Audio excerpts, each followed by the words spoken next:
제목 같이 읽어보겠습니다. 하나님의 표준 다윗 2. 네, 다윗 2. 그렇죠? 하나님의 표준. 그것은 우리가 지난주에 다루었던 그런 제목입니다. 그렇죠? 근데 오늘은 제가 그때 말씀드렸었죠. 다윗이라고 하는 인물을 한 주에 다 다루기는 너무나 큰 사람이고 또 너무 참 우리에게 시사하는 바가 많아서 한 번 더 하겠다고 말씀을 드렸습니다. 그래서 오늘은 하나님의 표준이 된 사람 다윗 두 번째 시간입니다. 자, 제가 오늘 칼럼에도 썼지만 요즘 기업 그 채용의 트렌드가 변화되었습니다. 전에는 기업에서 사람을 뽑을 때 사람을 어떻게 뽑았을까요? 보통 보면 인서울, 그렇죠? 여러분, 네네, 감사합니다. 주셨으니까 마시고 하겠습니다.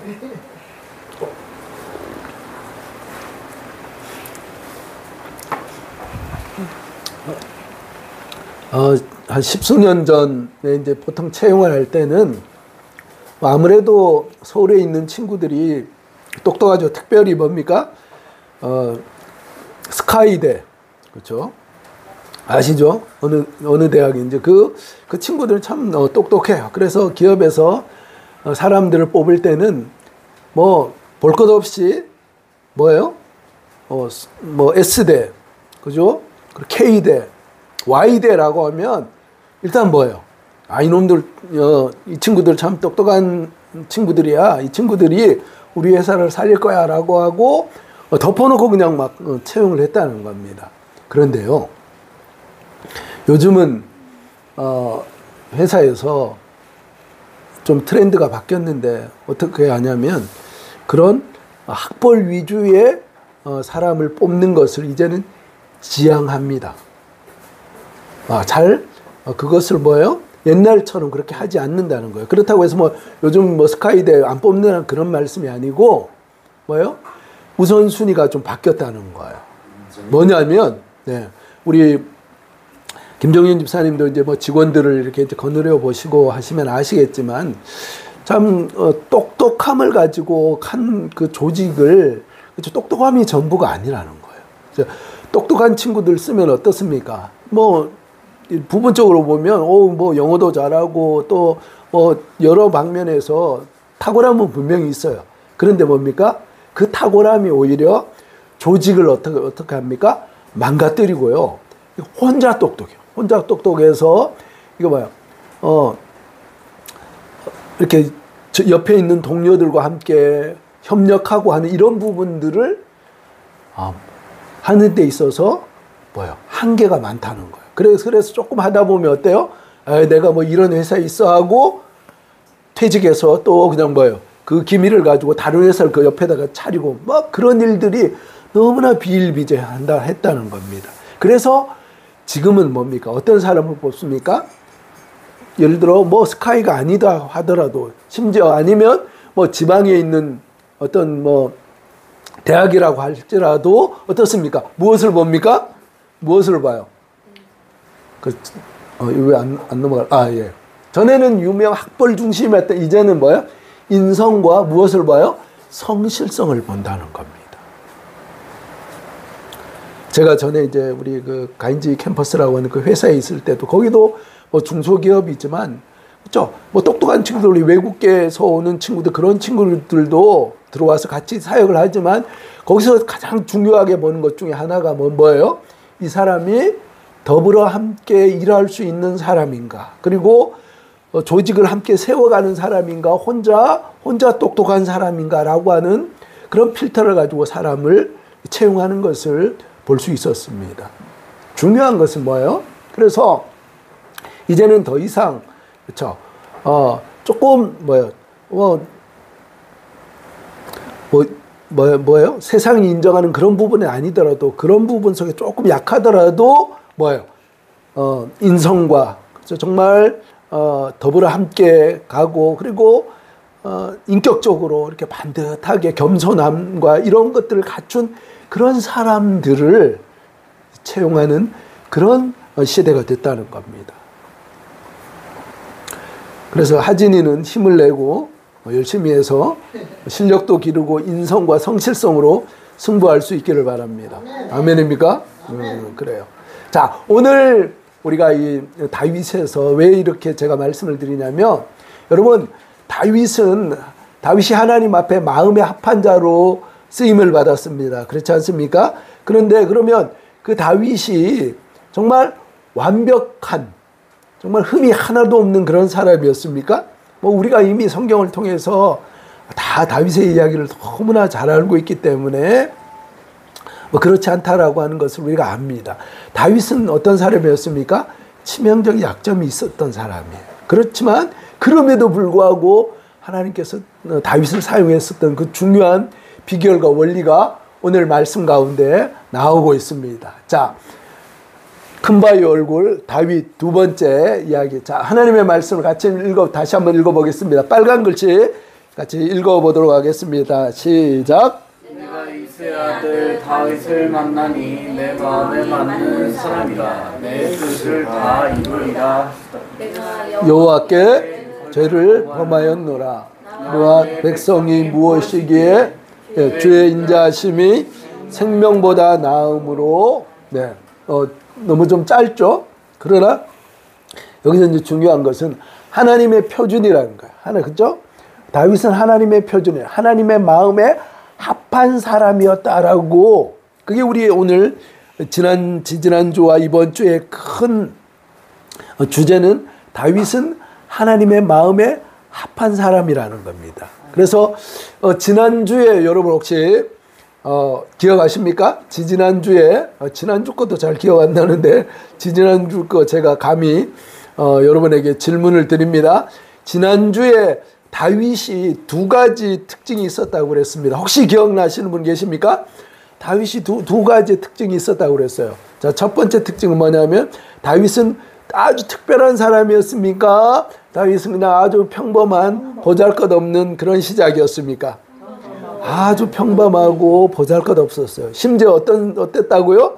막내로, 그렇죠? 그 7명 기름 붓는 다 차기 왕으로 2대 이스라엘 왕으로 기름 부음을 받을 때 그 7명이 들지도 못하고, 야, 너는 가서 뭐하라? 양이나 쳐라라고 할 정도로 인정받지 못했던 아주 평범한 사람이었음에도 불구하고 하나님 앞에 쓰임받았던 것은 다윗이 어떻게 했어요? 하나님의 말씀으로 충만했던 말씀의 사람이었기 때문에, 그렇죠? 그 골리앗 앞에서도 모든 사람들이 벌벌벌벌, 그렇죠? 40일 동안 그 골리앗의 위세에 눌려가지고 벌벌벌 떨 때 다윗은 뭐예요?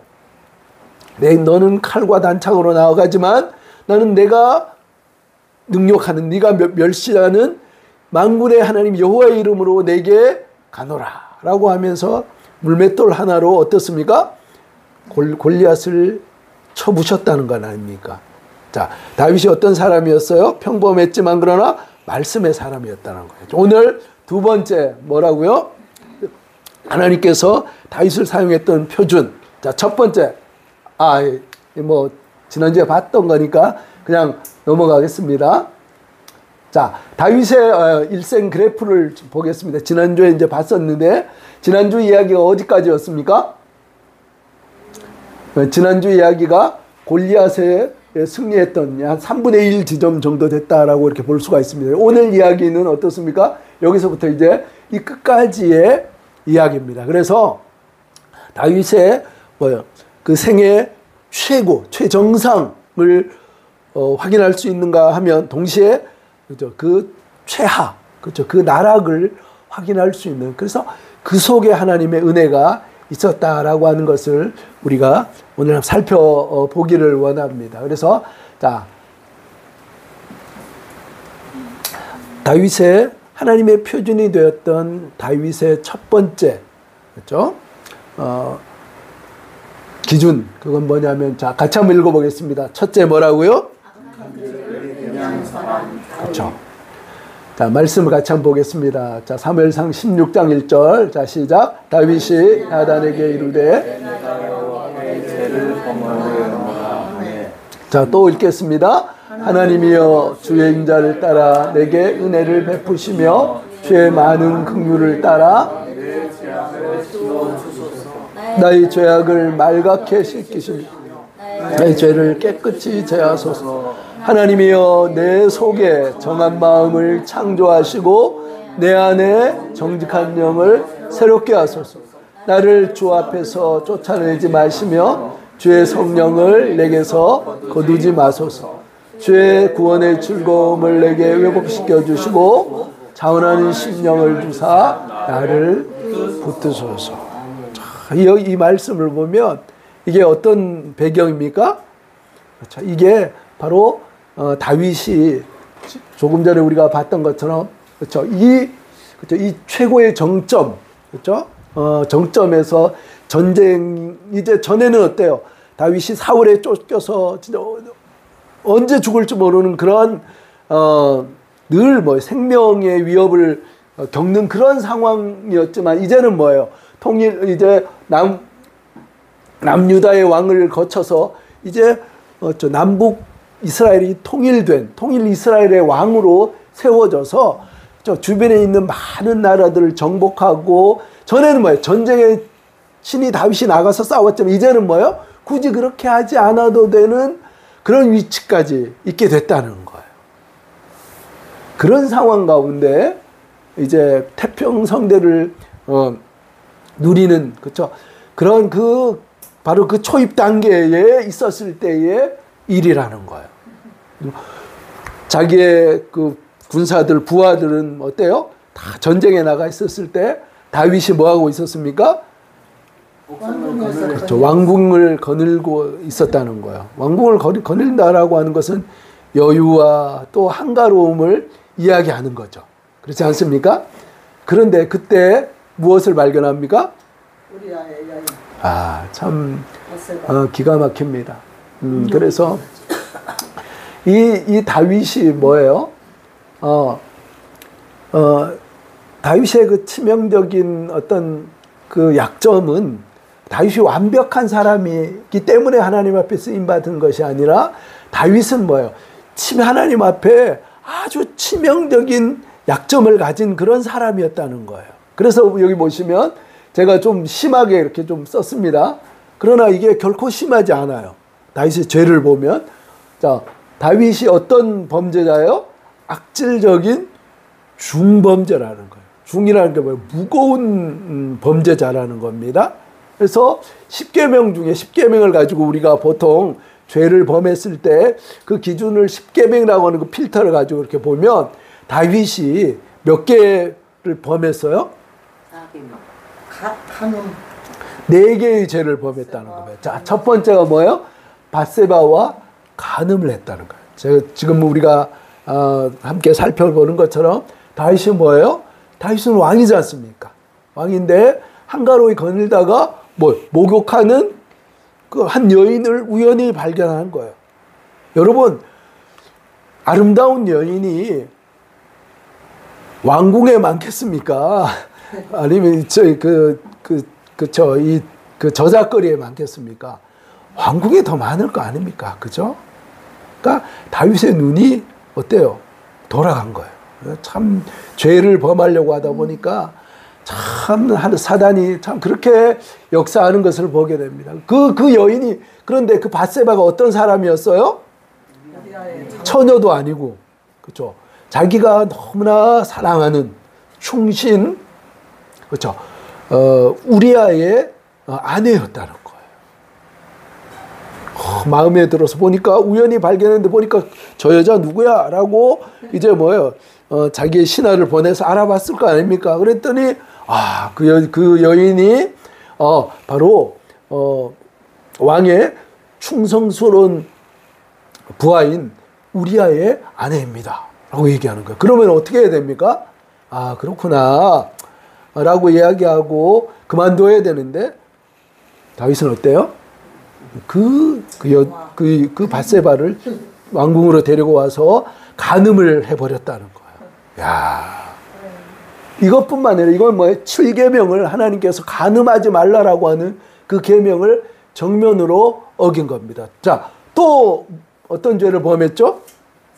거기서 끝나는 게 아니고 그 충신 우리아를 어때요? 그렇죠. 그걸 뭡니까? 살인교사라고 합니다. 그죠? 그 법정 용어로 살인교사라고 하는 거예요. 자기가 직접 죽이는 않지만 뭐예요? 죽도록 하는 거예요. 그래서 전쟁에 보내가지고 그렇죠. 우리가 뭐 다 아는 얘기지만 그래서 자기가 덜컥 뭐예요? 임신한 것을 안 거예요. 그러니까 이거 큰일 났다 싶어가지고 몰래 불러가지고 이제 그랬는데 간음을 했는데 덜컥 임신한 거예요. 그러니까 이게 뭐 알리바이를 만들기 위해서 누구를요? 우리아를 그 전쟁에 있는 우리아를 데리고 와서 그죠. 부인과 함께 자라고 한 거예요. 근데 잡니까 안 잡니까? 앉아요. 안 자죠. 안 자요. 참 그게 바람직한데 그 정도로 충신인데 그렇죠. 우리아가 뭐라고 합니까? 얼마나 충신이면 지금 뭐예요? 우리 군사들이 내 부하들이 지금 전쟁에서 목숨이 왔다 갔다 하는데 내가 지금 내 아내와 더불어서 그렇죠. 그렇게 자고 그럴 수 있냐? 난 그럴 수 없다. 라고 했다는 거예요. 야, 기가 막히지 않습니까? 상을 줘야 되지 않아요? 그런데 뭐예요? 이 다윗이 악질적이에요.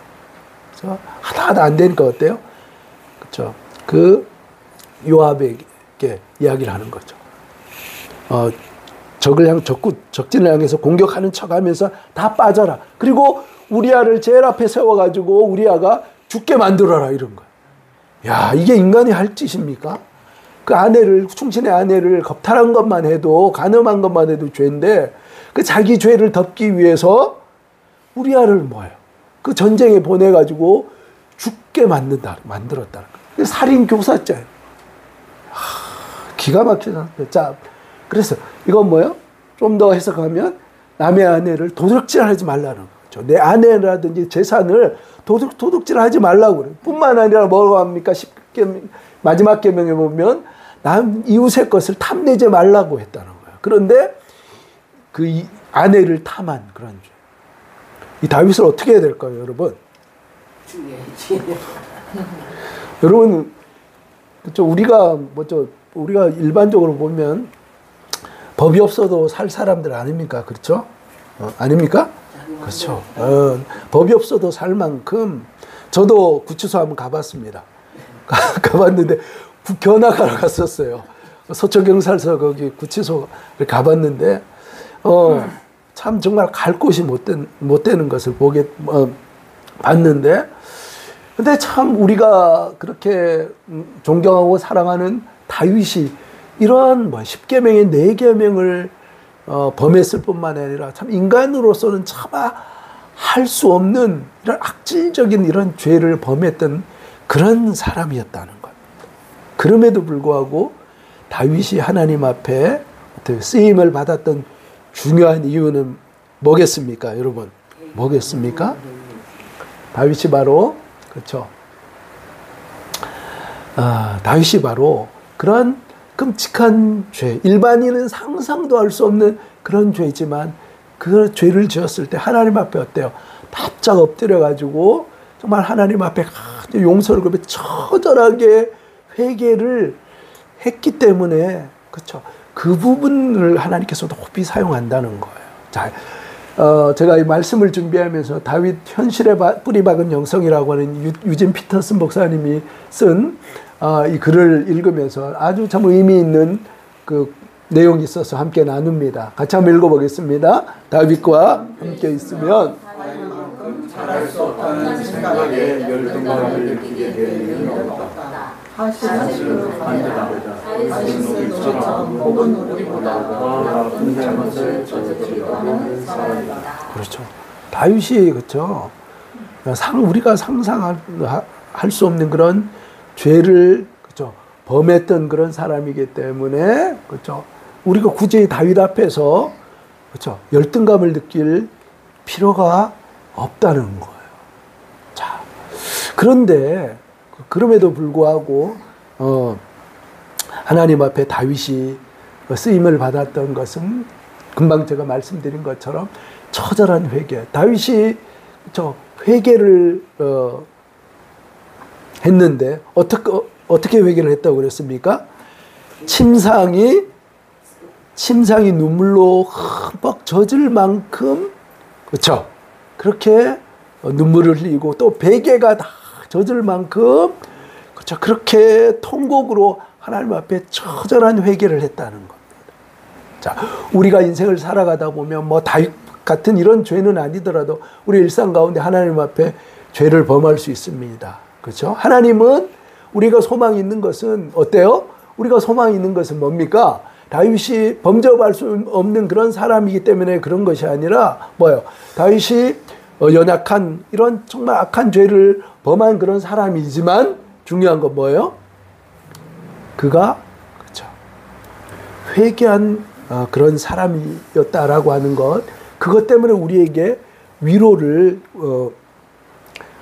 우리가 위로를 얻을 수가 있다는 겁니다. 자, 그래서 우리가 죄를 그렇죠, 범할 수는 있지만 그렇죠. 중요한 건 뭡니까? 이런 그렇죠, 내 자아가 그렇죠, 하나님 앞에 땅을 치면서 또 정말 침상을 적실 만큼 그런 하나님 앞에 진실한 회개로 나아간 그런 회개가 있는가라고 하는 것들을 우리가 돌아봐야 된다는 거예요. 그냥 적당히 하나님 앞에 그냥 하나님 그냥 용서해 주세요, 그게 아니고요. 그렇죠? 하나님 앞에 진실하게 회개하며 나갈 때에 그렇죠? 그래서 우리의 자아가 우리의 그 허물이 죽어 있는 그렇죠? 그 무덤이 하나씩 생길 때 우리는 뭐야? 다윗처럼 하나님 앞에 회복되어지고 쓰임을 받는 하나님의 사람이 될 줄로 그렇게 확신합니다. 자, 우리 옆에 있는 분하고 한번 자 인사하겠습니다.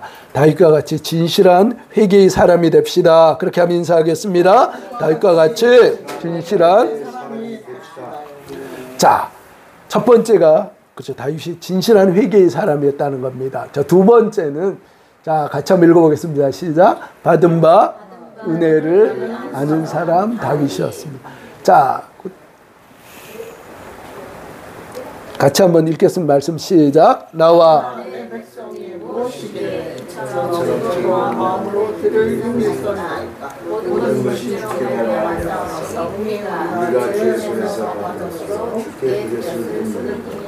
자, 첫 번째 엎드림은 회개의 엎드림이었습니다. 그런데 두 번째 다윗의 그 엎드림은 뭐라고요? 받은 바 은혜를 너무나 감사하면서 거기에 엎드린 은혜를 아는 그런 사람이었다는 겁니다. 또 말씀을 보면 말씀이 이렇게 됩니다. 자, 또 읽습니다. 시작. 다윗 왕이 여호와 앞에 들어가서 이르되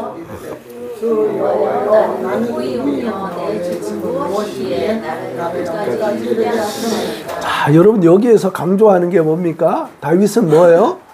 하나님 앞에서 그렇죠? 자기가 누구인가라고 그래 하나님의 은혜가 아니고서는 그렇죠?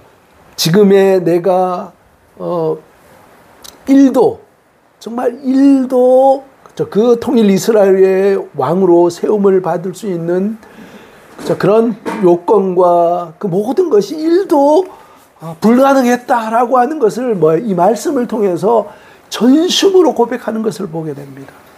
그렇죠? 내가 무엇이길래 나는 그냥 별 볼일 없는 시시한 그렇죠? 사람들이 인정하지도 않는 너무나 평범했던 아버지의 눈에서도 들지 않은 그런 사람이었고 그렇죠? 사람들이 너무나 시시하게 여기는 그 양이나 돌보는 베들레헴의 그 시골의 양치기 목동이었는데 하나님께서 뭐예요? 나에게 통일 이스라엘의 왕국을 허락하시고 또 다윗의 언약을 가지고 그렇죠? 나를 축복하신 것을 그는 뭐예요? 생생하게 기억하고 있던 사람이었다. 그래서 그가 고백하는 것은 내가 무엇이기에 라고 하는 고백을 끊임없이 하고 있는 것을 보게 됩니다. 이 역대상 29장 14절 말씀은 어떤 배경입니까? 그렇죠? 하나님께서 그 다윗이 그 성전을 지으려고 했지만 피 흘린 그것 때문에 안 된다고 했을 때 그렇죠? 그러나 하나님 앞에 자기 아들이 성전을 지을 수 있도록 뭐 합니까? 예물을 가지고 와서 다 준비하는 거죠. 그럴 때 사람들이 정말 자원하는 마음으로 기쁨으로 나와서 예물을 막 드렸을 때 다윗이 그쵸 고백하는 거예요. 늘 제가 헌금 드릴 때 하지 않습니까? 나와 내 백성이 무엇이길래 하나님께서 나를 기억하십니까? 나에게 이렇게 축복을 하십니까? 라고 하는 뿐만 아니라 동일하게 내가 무엇이기에 라고 그렇게 계속해서 하나님 앞에서 다윗은 은혜를 기억한다는 거예요. 자, 여러분, 우리가 사람들 인간관계에서 들을 수 있는 가장 심한 욕이 뭘까요? 그렇죠. 뭐 여러 심한 그런 욕이 있겠지만 제일 심한 것은 뭐예요?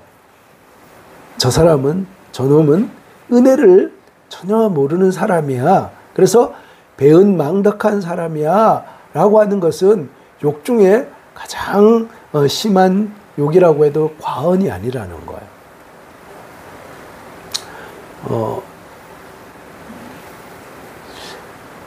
우리가 하물며 하나님 앞에서요, 여러분 보면 반역과 타락과 우리가 복음을 들었지만 그러나 어때요?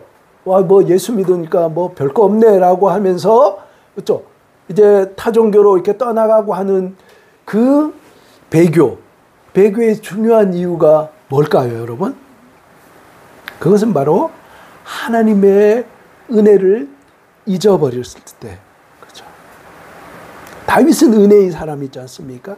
다윗은 자기가 어때요? 도저히 그런 그릇과 자기는 도저히 그런 은혜를 받을 자격이 없는 그런 사람입니다라고 하는 것을 그가 뭐예요? 늘 마음속에 새기고 있었다는 거예요. 그래서 그가 왕이 되었어도 그렇죠? 하나님 앞에서는 어린아이 같이 고백하는 거예요. 하나님, 나와 내 백성이 무엇이길래, 하나님 내 집안이 무엇이길래 이렇게 은혜를 베풀어 주셨습니까? 라고 뭐예요? 생생한 은혜의 그렇죠? 그 폭포수 아래, 그렇죠? 그 은혜 안에 푹 잠겨 있었다는 거예요. 그렇기 때문에 다윗이 뭐예요? 은혜의 사람이었고 하나님 옆에 존귀하게 쓰임 받을 수 있었다는 거예요. 여러분, 그러나 배은망덕 하나님의 은혜를 잃어버리면 어때요? 반역을 봅시다.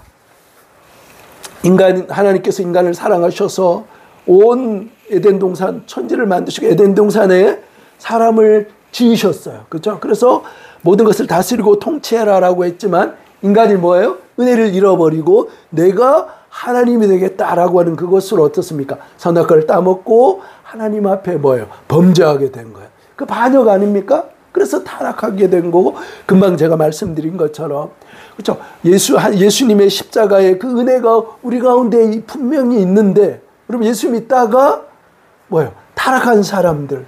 그럼 왜 그렇습니까? 그렇죠? 은혜가 그렇죠? 고갈되었기 때문에 그렇다. 은혜를 뭐예요? 잊어버렸기 때문에 그렇다는 거예요. 그래서 여러분, 자, 한번 읽어보겠습니다. 자, 은혜를 어디 새기지 말라고요? 자, 큰 소리로 같이 읽어보겠습니다. 시작. 받은 바 은혜를 새기지 말고 돌과 마음의 신비에 온전히 새기라. 그렇죠. 오늘 우리가 은혜라고 하는 그 찬양을 하나님 앞에 드렸지 않습니까? 참 우리가 오늘 이곳에 참 나와서 하나님 앞에 예배할 수 있는 것, 이거 정말 여러분 은혜 아닙니까? 내가 인생을 살아왔는데 정말 내가 참 부지런하게 열심히 살았지만 그러나 내 인생에 그렇죠? 내 인생을 궁극적으로 붙잡았던 것이 뭐예요? 하나님의 은혜의 손이 아니었습니까? 그렇기 때문에 우리가 그렇죠? 그 찬양을 드릴 때에 우리가 참 우리의 마음 가운데 큰 감동이 있는 것 아닙니까? 내가 무엇이기에 복음을 전하며 또 이 축복을 누리면서 살아갑니까? 좀 하나님의 은혜가 아니었으면 그렇죠? 죄악 가운데 살다가 우리 인생이 끝날 때 죽음과 함께 영원히 지옥 갈 수밖에 없었던 우리 아닙니까? 근데 하나님께서 우리를 사랑하셔서 너는 내 것이다라고 그렇죠? 지명하여 부르셔서 예수님의 그 십자가의 복음, 그 은혜를 깨닫고 그렇죠? 그 사랑 앞에 엎드려서 이제는 더 이상 내가 주인이 아니라 나를 위해서 십자가에 죽으신 주님이 내 주인입니다라고 고백하면서 이 세상을 살아갈 때에 어떻습니까? 하늘의 샬롬을 경험하며 살게 합니다. 하나님과 동행하며 살 뿐만 아니라 우리가 죽어서는 어떻습니까? 죽음의 그 문을 열고 나가면 하나님께서 예비하신 영생에 놀라운 축복을 누리는, 천국을 누리는 이러한 뭐예요? 만극하신 은혜를 우리에게 베풀어 주셨다는 겁니다. 아멘이십니까? 자, 우리 옆에 님하고 한번 인사하겠습니다. 참 제가 이렇게 그 축도할 때 이 단어를 쓰는데 만극하신 은혜라 그죠? 만극하신. 자, 한번 인사하겠습니다. 우리는 만극하신 은혜의 주인공들입니다. 그렇게 하면 인사하겠습니다. 우리는 만극하신 은혜의 주인공들입니다. 자, 받은 바 은혜를 돌과 마음의 신비에 새깁시다. 그렇게 다시 한번 인사하겠습니다. 돌과 마음의 신비에 새깁시다. 아멘. 이렇게 하면 뭐예요? 다윗과 같이 하나님의 은혜 가운데 서게 된다는 겁니다. 자, 그래서 아까 전에 우리가 봤던 그 말씀의 참 중요한 부분이에요. 다윗이 쓰임 받을 수 있었던 중요한 이유가 이겁니다. 또 한번 읽어보세요. 큰 소리로 시작. 그러나 그 가운데서도 그는 결코 하나님을 떠나지 않는 사람, 결코 하나님에게서 벗어나지 않는 사람이다.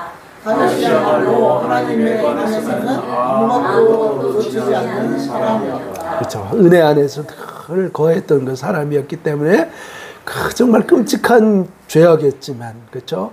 회개로 용서받고 하나님 앞에 놀랍게 쓰임 받았던 다윗이었다라고 하는 것을 우리가 기억합니다. 그래서 다윗이 이렇게 시편 63편 3절에 다윗이 이렇게 노래합니다. 같이 또 읽어보겠습니다. 시작. 주의 인자심이 생명보다 나오므로 내 입술이 주를 찬양하리라. 그렇죠. 그렇죠. 정말 허물과 죄악 덩어리인, 그죠? 자신을 더 사랑하셔서 다시 회복시켜 주시고 또 날마다 은혜의 날개 아래 붙잡아 주신 그 은혜, 그것 주님의 그 사랑을 기억하면서 다윗은 뭐예요? 그것이 주님의 사랑이 나에게 베푸신 은혜가 생명보다 낫다는 거예요. 저는 이 고백이 참 얼마나 귀한지요. 이것이 우리 모두의 고백이 되시길 주님의 이름으로 축복합니다. 주님, 하찮은 이 생명보다 주님의 나를 향한 그 사랑이 낫습니다. 이런 사람이 여러분 주님을 떠나겠습니까? 떠나겠습니까? 안 떠나. 절대로 떠날 수가 없죠. 절대로 떠날 수가 없습니다. 자, 이제 정리합니다. 자, 다윗의 표준은 뭐예요? 다윗은 어떤 사람입니까? 다윗은 회개의 사람이었습니다. 회개의 무릎을 꿇는 사람이었습니다. 다윗은 뭐예요? 하나님의 은혜 앞에 무릎을 꿇을 줄 아는 그런 사람이었습니다. 이렇게 살아갔을 때 하나님께서 다윗을 그 마음에 합한 사람이다라고 사용하시면서, 그렇죠, 하나님의 영원한 기준이 되었던 것을 우리가 기억하며 우리도, 그렇죠, 우리 사랑하는 성도님들도 하나님 앞에서 늘 회개함으로 말미암아 하나님의 은혜 안에 강하게 붙잡혀서 하나님 앞에 오고 오는 시대에 존귀하게 쓰임받는 주인공들 다 되시길 주님의 이름으로 축복합니다.